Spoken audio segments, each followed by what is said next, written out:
பல பேரை நான் ஏற்கனவே பார்த்திருக்க வாய்ப்பு. இந்த சிட்டில உங்க குடும்பத்திலேயோ உங்க ரிலேட்டிவ்ஸோ ஃப்ரெண்ட்ஸோ மர்மமான முறையில செத்து அதை நீங்க பார்த்து வாய் விட்டு ஓன்னு கதறி அழுதுருந்தீங்களே, ஆனா அப்ப கண்டிப்பா நான் உங்களை பார்த்திருக்கேன்.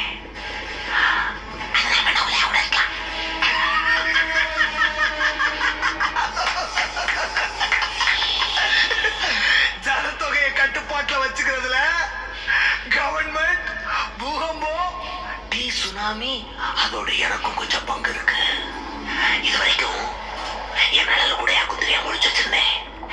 ஆனா இன்னைக்கு ஒரே ஒருத்தன் என் பேரு, என் ஊரு, நான் 12 வயசுல பண்ண கொலையில இருந்து போன வாரம் பண்ண கொலை வரைக்கும் எல்லாத்தையும்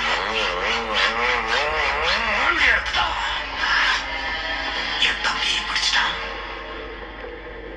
அவன் என் தம்பியை வெளியே விடணும். விடலன்னா என்ன நடக்கும்ன்றதுக்கு முன்னாடி முதல்ல அந்த பிரிட்ஜை பாருங்க. மெட்ரோ ட்ரெயின் பிரிட்ஜ் வேலை ஆரம்பிக்கும் போதே நான் வேலையில சேர்ந்துட்டேன். இங்க இருக்கிற ஒவ்வொரு பில்லர் வைக்கும் போதும் பில்லருக்கு ஒரு ஆளை கொண்டு உள்ள வச்சிருக்கேன். 23 பில்லர், 23 பேர்.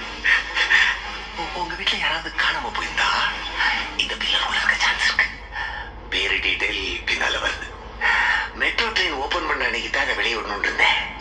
ஒரே சந்தோஷமா இருக்கும்போது இதை காட்டி கூட்டம் கூட்டமா குடும்பமா